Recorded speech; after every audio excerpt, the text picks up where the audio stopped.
Hi, my name is Judy and I'm the City Stitcher, and welcome to my Flosstube channel.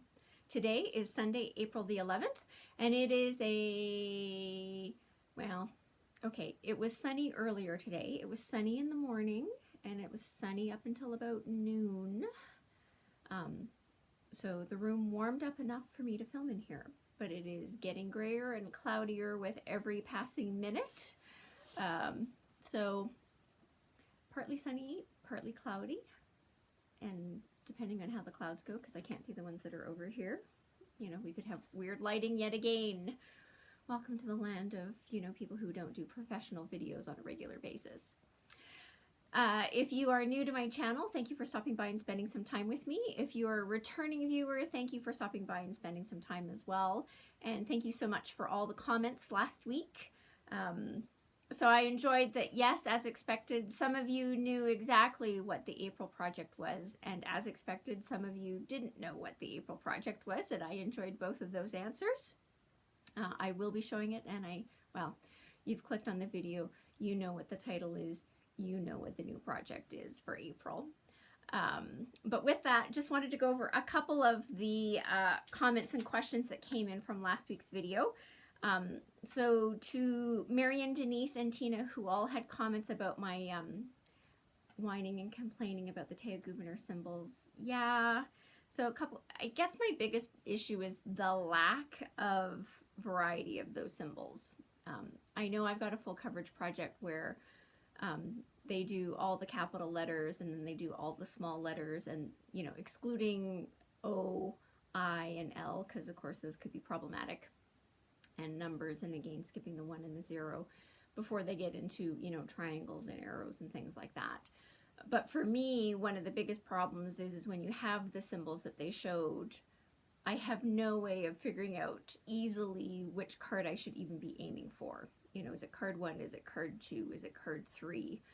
If you give me a little a as opposed to a capital A and you've got your listing of symbols, I can usually and certainly in the example I'm referencing in there, they do them in alphabetical order, so it makes it very, very simple for like the first 56 symbols to find them on your key, and even then, once you get into the other ones, you've only usually in my case only got about 20 that you've got to go through, as opposed to those ones that are so similar. So, yeah, and Tina, I thought about the cards, but it just means instead of having 3 cards, then I would have 6, but I still wouldn't know which one to look at them on anyway.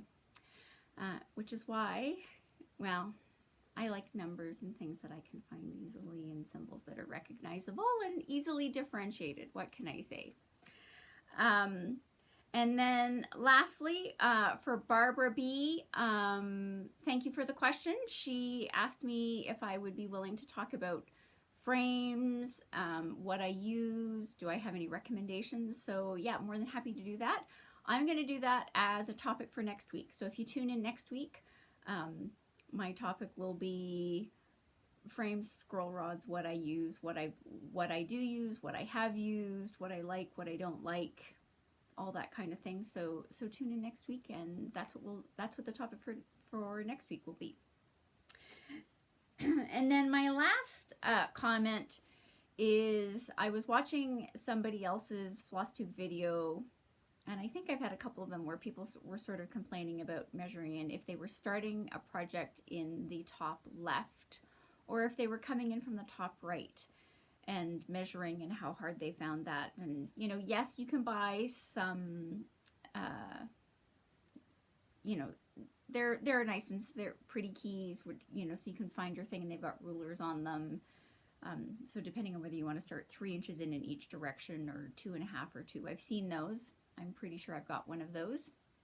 But in case you're looking for a quick tip on how to easily find if you're coming in 3 inches from top and from side to start in any of the corners, welcome to your regular, everyday, basic Post-it note. So, excuse me, in my stitching travel bag, back when I would used to go and I would meet with people and stitch and all that kind of stuff live and in person, I always carried a Post-it note in the bag with me and a pen. One, because you just never know where you're going to have to write down the name of a thread, a pattern, a piece of fabric, or goodness knows what. But this, your standard everyday Post-it note, is 3 by 3. So all you would need to do is put this in the top corner of your fabric, and then, you know, right there is 3 inches coming in from both sides. Now, this doesn't help me if you only want to do 2 by 2 or 2.5 by 2.5, but this will easily get you 3 by 3. So just a quick tip in case anybody was wanting to know. All right, and with that, here is the entertainment segment, which we don't normally have, but my lovely friends at Traditional Stitches really enjoyed the video where I showed the chicken picture. So much so that they have come up with another chart for me to pose with. And so in order to lift the spirits of some of the people at my LNS, which I'm always happy to do, here is Judy posing with a chart. Again, this is a loaner from the shop, so I will put a direct link down to it if it's for you, but this is not really my thing. But for their entertainment, here I am posing with another chart. So this is from Autumn Lane Stitchery. I think this was a Needlework Expo release this year called Best Friends. It has the cow and the chicken. I think I mentioned this in a previous video. There was a theme that some of the shops or some of the designers came up with designs that had a cow in them. I don't know if this is technically part of that series or not, but anyway, this is a Needlework Expo. And so for the entertainment of some of the lovely friends that I have, my bestest friends at Traditional Stitches, here I am posing with this week's chart. Okay, we don't always have that segment, but hey, willing to pose twice with, you know, charts that they find entertaining. And with that, you came by for some stitching. So let's do that. All right, so let's start off with the Never-Ending Nativity. So this is the Marbeck Nativity. So see, it's still working on the top panel. Yeah, it's gonna go on for quite a while. So where did I get to this week? So a couple of things. This will be hard to see. So I finished this beam in here, and I started on this beam over here, so I just need to fill in between these two parts. I did the outer part first just because then, you know, it's easy to fill in. And then over here, okay, this is harder to see, also because I'm not holding this very well because it means it's now lopsided. So I have worked on bringing these down by the extra 4 stitches, and again, so I think I've got the fill in on this side as well. But then once I'm done those, they will end up being level, symmetrical with the other side. And yeah, so I did check, and yeah, they're all off by 4 rows. And you know that was going to annoy me, so I'm fixing that. So I finished, at this point, I honestly don't remember which color I was working on. So I finished filling in the color from last week and the other color that I worked on this week. So I did all the fill in of this color in this part, and I had a little bit left over from the 6 strands. So it came down here. I've got a couple more strands, so I'm actually going to do that. I'm probably going to finish this color down here in the bottom part of the angel. And then I will switch to another one of the fill-in colors for this section. So there's only, I think there's 3 colors left to go on that. We'll see how far I get this week. And once I finish those, I will then I will end up and I will start working on the top part of the angel. And the reason why I'm choosing to do that is because there's a little bit left over here in the wings here, so I figured that I would work on the top part of the angels together and get those completed. Because then, you know, I'll have both of the bottom parts of the angels at the bottom as well. So really, like, if in my head I'm going, once I get the top part of the angels done, I'm really working my way down, which will mean we're coming closer and closer to a completion. Believe it, there's going to be a day where the never-ending nativity has ended and is complete. Someday. I don't know what day that's going to be, but it's coming. Every week there is more progress. So that is the never-ending nativity.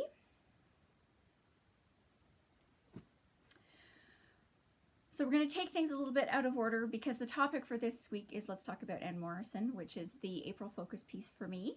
So we're going to do that at the end. I don't have a huge amount to talk about this week. Of course, I've said that before and it's gone exponentially long, but we'll see. So I'm just going to move right on to things that I have either acquired or have come into my possession over the course of this last week, which from my perspective are stitching related. Now, for some of you, these are going to be ridiculous, but you know, it's me, so that's not atypical. So the upside is one of the things was gifted to me, 2 of the things I purchased, but my purchases, so I'm not calling them Stashquisitions because they're not going into stash, but the 2 things that I purchased this week, which for me are stitching related, will not count towards my Stitch from Stash budget, which is very helpful because I'm still sitting in the hole a bit. So let's start with the gift. I was having a conversation with a friend of mine this week, you know, conversation circular, off topic, you know, back and forth and around and about. And at one point it came up, the topic of serging came up, serging your fabric. She does hardanger. She does not serge her fabric ever. I enjoy having my fabric serged. Usually, so I don't have a serger. I usually go over to my mother's. She's a quilter, so she's got the serger, and so, you know, like when I was kitting up for 2021, I just sort of Christmas Day, you know, there's nothing like a festive Christmas Day saying once Christmas dinner is over, saying, okay, can I go up to the sewing room so I can serge my fabric? So, you know, that's what I did. Anyway, so we were talking about that, and she said, you don't have a serger? Do you want a serger? And I'm like, well, I mean, it would be more convenient if I had my own serger, but, you know, I can always go over to my mom's and, you know, serge my fabric. She's like, but do you want a serger? And I'm like, well, sure, but I mean, I don't want it enough to go and buy one because, you know, Mom has one. She's like, ugh, hang on a second. And so she went off.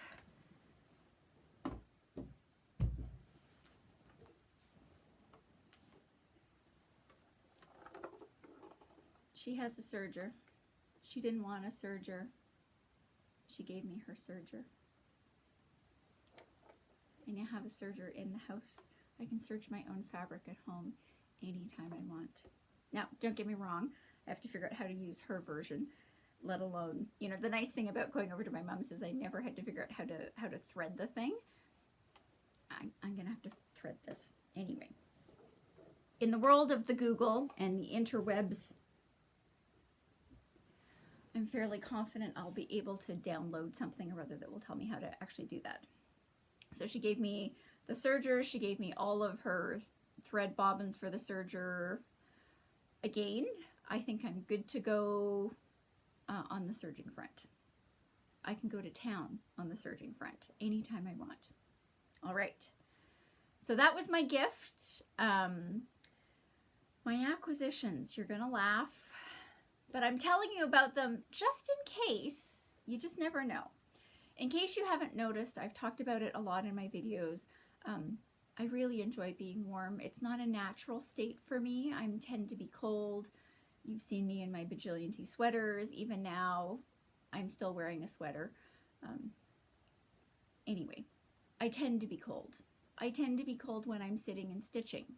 And one of the things I was finding, you know, because I'm cold, don't get me wrong, I've got Afghans, I think, practically in every room in the house, because, you know, when in doubt, just pull on an Afghan.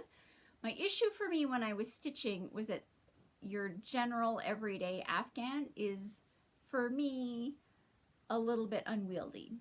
And if you folded it up and did various things, that's fine, but then I've got too many layers and, you know, I'm finicky and all that kind of stuff. And so I was doing some thinking about it and looked online for a few things, and I discovered the answer. And so I discovered the answer, and then I went and solved the answer in 2 versions. So I bought myself this week, this is folded up in quarters.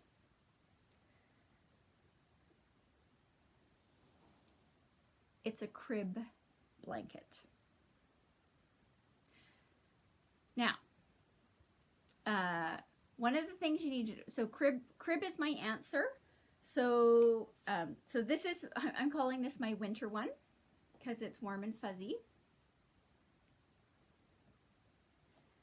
And, you know, if you're going to have a winter one, you need a lighter one.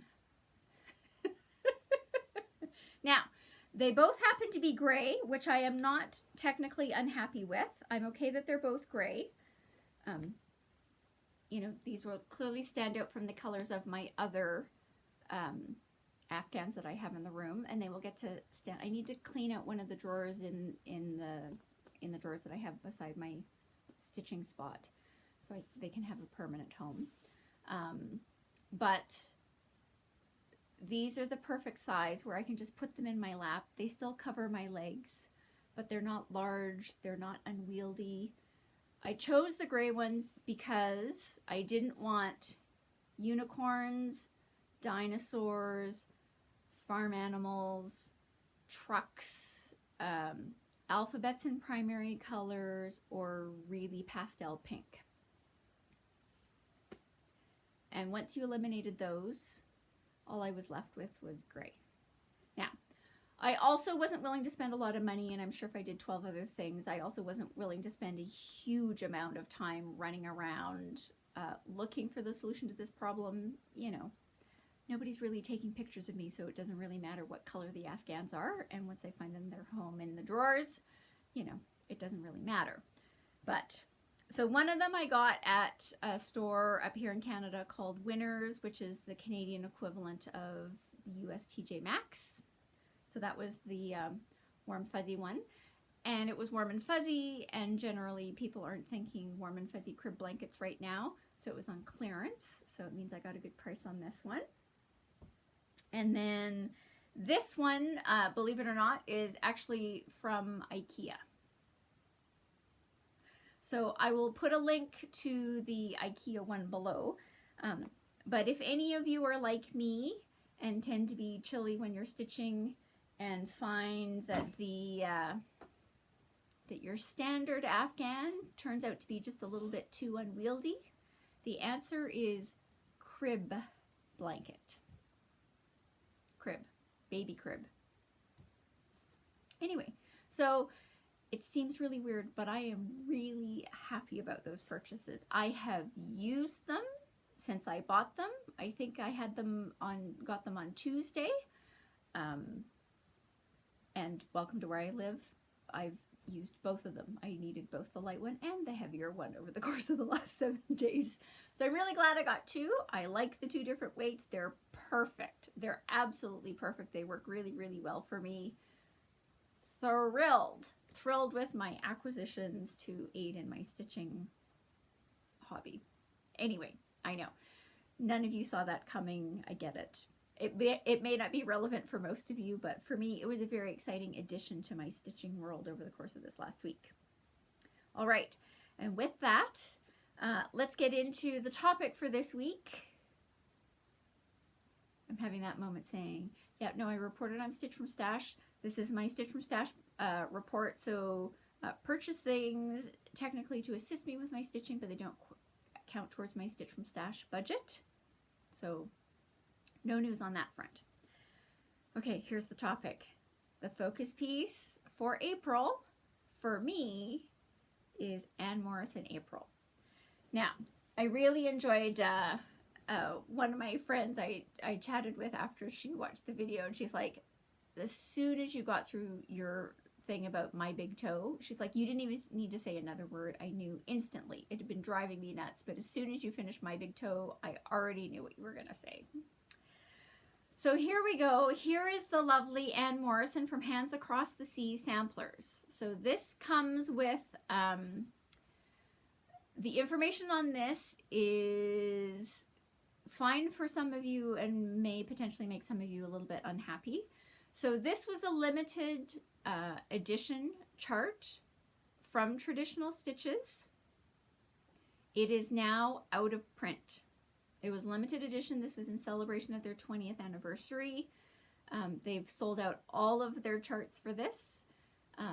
So currently your only way to get this is either find a friend who will give it to you, sell it to you, loan it to you. I actually did yesterday, I checked on eBay to see if for some weird reason there were none on eBay that I saw. It could show up in a Stash Unload group. I know that in the Facebook group, so there is a Facebook group for Anne Morrison, and I know periodically there are people in there who are saying, anybody please, anybody willing to sell me their chart. And sometimes there are, once people are done, you know, there are people saying, hey, if you're interested in a chart, DM me. So one of the other options is potentially checking in with the Facebook group. I will put a link to the Anne Morrison Facebook group below in the notes. So I'm going to hold this up close. So this is what Anne looks like.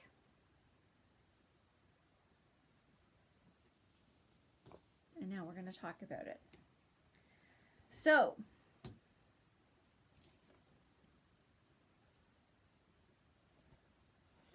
and yeah, my fabric is wrinkled at the moment because, you know, I've been carting it around, and I'll talk about that in a minute. So here is my Anne. Adjust, adjust, adjust. Okay.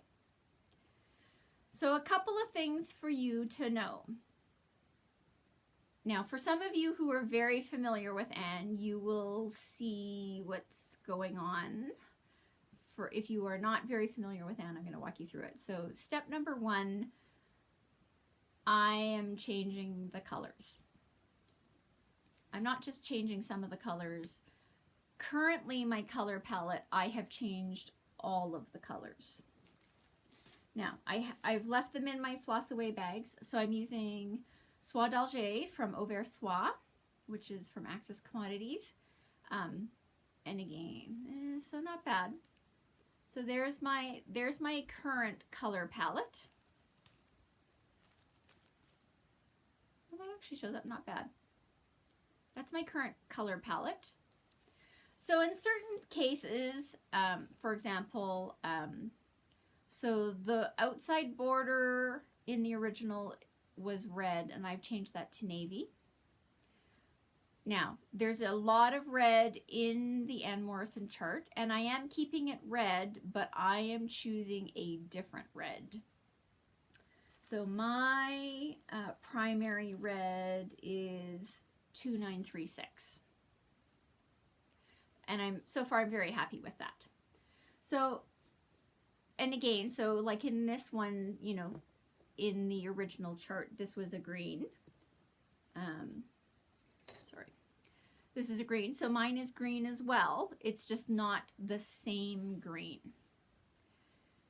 Now, this is because I had chosen 2 different blues for this particular color on the chart, which gets used in a variety of places. So I came in and I did one side in this color, and I came in and did one side on that color because I couldn't decide what I wanted. And so I put them in, and I thought I would be able to easily decide between the 2, and I couldn't. So I had to think about it. So I went, all right, so I've put in a length on either side, so I just moved on, clearly, actually, so the day that I was doing this, my whole goal was to get this particular border in. And since I couldn't make a decision, I skipped all the way down here and put this border in so I could say that my goal for that day was accomplished. Anyway, so then I came down and I worked on this one because I was still thinking about this. And the whole thing was that the more days that I spent looking at this, I have now decided that this side is the color that I'm going to be continuing on with. So I'm going to rip this one out. But this is what happens when you change your colors from the called for. Sometimes it's trial and error. So, I could tell even from the way that I kitted up that I wasn't 100% sure which of those two colors was going to be the right one. And clearly I started with this one because I thought this was going to be the winner. It's not the winner. I put it in and went, oh, I don't know about that. Came in, put in the other one, still couldn't make a decision, lived with it for however many days it's been now. I now have a decision, so it's going to be this side. Came down and did this one, and then of course this is a color change for me. And I'm not necessarily happy with this one. So hence there's only one in here because I need to think about that one. But now that I've made this color decision, I can finish this one, and the very next border or the very next band down here uses this color, so I know what to do down there. The border that comes underneath it is actually this color, so hopefully by next week I will have made that decision. So I've spent a decent amount of time online looking at some things and trying to contemplate what I think that color again. So I don't think this is the right color. I've hauled out my DMC card. I've kind of gotten it into the family that I think I want it to be. Then I went online and I looked at, I want it, because I'm doing everything else in silks, I want this to be a silk as well. So I've now spent time looking at needlepoint ink silk. I've looked at Kreinik Mori silk. I have looked at Rainbow Gallery Splendor silk. I have looked at Classic Colorworks Belle Soie. So I've been looking at conversion charts and all that kind of stuff again, because DMC, I think I know where I'm going in my head for that color choice, and then looking at these conversion charts and assessing things. Now, some of the options I don't necessarily have in my stash, so now we'll have to do a little episode of, what can I get, what looks right, and we'll sort. So check in next week, and we'll see how that goes, see if I've made a decision. Again, so it took this week to make the decision on that one. I'm hoping it won't take more than a week to come up with the final decision for that. But that's where I am on Anne Morrison. So again, I started this on April the 1st. The Anne Morrison Stitch Along started December the 5th. And in the Facebook group, they have a picture of Rose Heck, the Stitch Along leader, has mapped out a path so that if you do these monthly sections, you will have it completed by December 5th, 2021. And if you stitch this and you have it completed by December 5th, 2021, you can enter to win an antique sampler from Nicola Parkman. Now, I'm starting it in April. This is my April focus piece. I do not think that I'm going to get this completed in the month of April, which I'm okay with. I'm not feeling any great big pressure that I need to have this ready to go into the Anne Morrison draw. It's, Nicola Parkman periodically does have these where if you've completed a Hands Across the Sea sampler, she has draws to win an antique sampler. So if I miss the Anne Morrison one, whatever year I complete Anne Morrison, maybe she'll be having a draw that year. Who knows? It's not the focus. It's not the most important thing for me. So far, I'm really enjoying my color choices. Okay, other than this one, which I need to fix. Other than that, I really like how this is turning out. So I'm changing all the colors. I've changed the fabric. So I am stitching this on an older piece of 32 count vintage blue whisper linen from Soie that I had in my stash. And yes, as I commented to a friend of mine, for someone whose favorite fabric to work on is 32 count even weave, whether it's Lugana or Jobelin, let's see, use 28 count Lugana for March. Jerusalem is on a 36 count linen.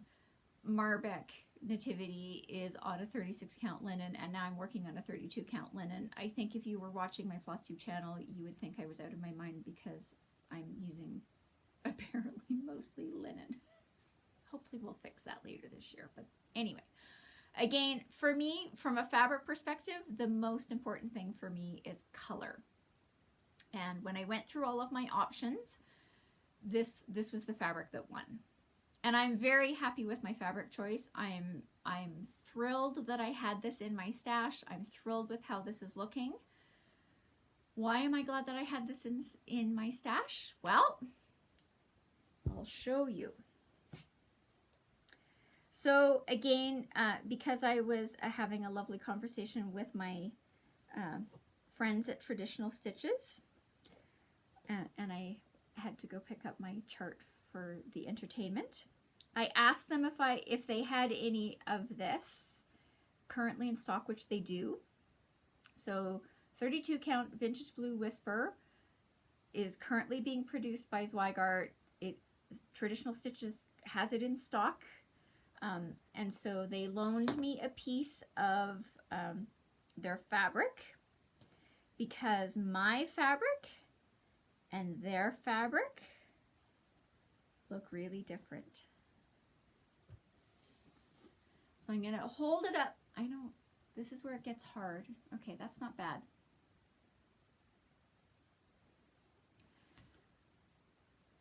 So this is, it's really hard to tell, but this is a much brighter blue with white. This is a much grayer blue where the pattern on it is actually kind of a gray tealy green. Now, it's really hard to see on camera. Again, this is what all the wiggling is. I'm trying to see if I can. So you might be able to see it on camera. If you look at the camera and you go like, as far as I can tell, there's no difference. Yeah, welcome to cameras. But I can tell you it's very easy to see in person that these do not look the same at all. They don't look the same. So if you went, okay, she's doing it on 32 count vintage blue whisper, and you went out and you bought a current piece of vintage blue whisper, it is not going to look like the piece that I have. So I don't know exactly when it changed or what's been happening in the process, but, or it could have been some weirdness that, you know, whenever I picked this up, I don't know. I honestly, it's funny because I've said to a friend of mine, I'm like, I look at the tag that came with this and I went, I don't recognize the writing. So I don't think it's from any of the LNSs that I have been to, like, locally. Now, when I travel, if there's an LNS and I can get to it, I go to it. So I've been to LNSs in other locations. But I look at the tag and I go, I have no idea. I have no idea where I got it, when I got it. It is labeled as 32 count vintage blue whisper, but it certainly does not look like the current colorway of vintage blue whisper. So just a small caveat for that, in case you were wondering. You know, I don't mind, I like the look of this, other than the fact that it's a linen, you know, but that's me. Anywho. So with that, I'm just going to hold it up again because I'm really happy. Oh yeah, the other thing I was going to do. So besides changing the fabric that I'm doing it on, besides changing all of the colors, I'm also adjusting the pattern because, you know, go big or go home. So I've made a small adjustment to this band. I've actually moved it this way. I've made a small adjustment to this band because you've already heard me talk about this. I have a thing about things being symmetrical, even, balanced. As a former framer of mine likes to say, like, you really like your geometrics. Which I'm not exactly sure how to take that, but I'll go, yes, I do like my geometrics. So on these, and again, so this is very common in reproduction samplers. You know, the girls were doing their thing. They weren't pre-planning things out and spacing things. And in my head, because I haven't done a lot of research into reproduction samplers, you know, as far as I'm concerned, they got a piece of fabric, they, you know, started stitching a border, and then they just needed to fit it in. And, you know, so that's why you see the ones where the words, like sometimes the words wrap around, like whether, W-H-E-T, next sentence H-E-R, or the next line starts H-E-R, right? They just wrap it around, whether it, it's a spacing thing, and I get that. But I'm not okay with that. So, and again, so these are minor tweaks. Just tweak the spacing on this band, tweak the spacing on this band. The thing that makes that interesting is that then, if you look at, so Janice from Traditional Stitches and Rose Heck did a video where they were talking about, you know, finding two spots to locate your thing from. It screws up. You can't use the chart to make sure you're on track. Right, so the way that, you know, this border lines up with the border below it, the only way I knew that it was going to work out is when I actually got over here and went, yep, that's the number of spaces I was expecting to have.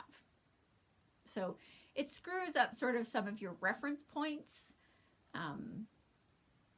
but so far in the bands that I've done it on, I've had no issues. I've moved them. They've moved exactly the way I wanted them to be. I'm very happy with how they look. So I'm happy with all of that. I have more plans for adjustments. Again, some of them are minor, where they're just spacing things and centering things and making things look balanced and symmetrical, because that's me.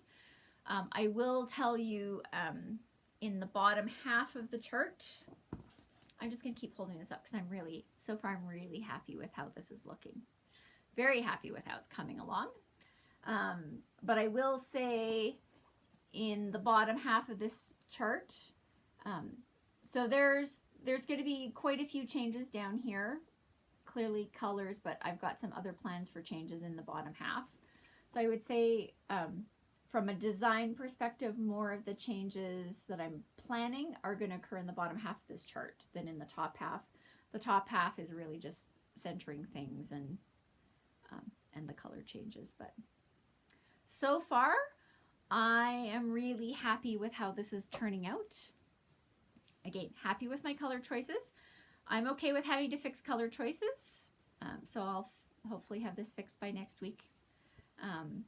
But I did have a friend, she looked and she said, you need to hold it up a lot closer to the camera so I can see this.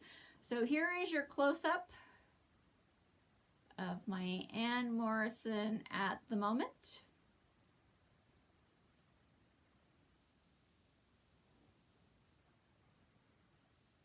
My focus piece for April. And as Miss Kitty says, April is for Anne, or I call it, as you can see from the title, Anne Morrison April.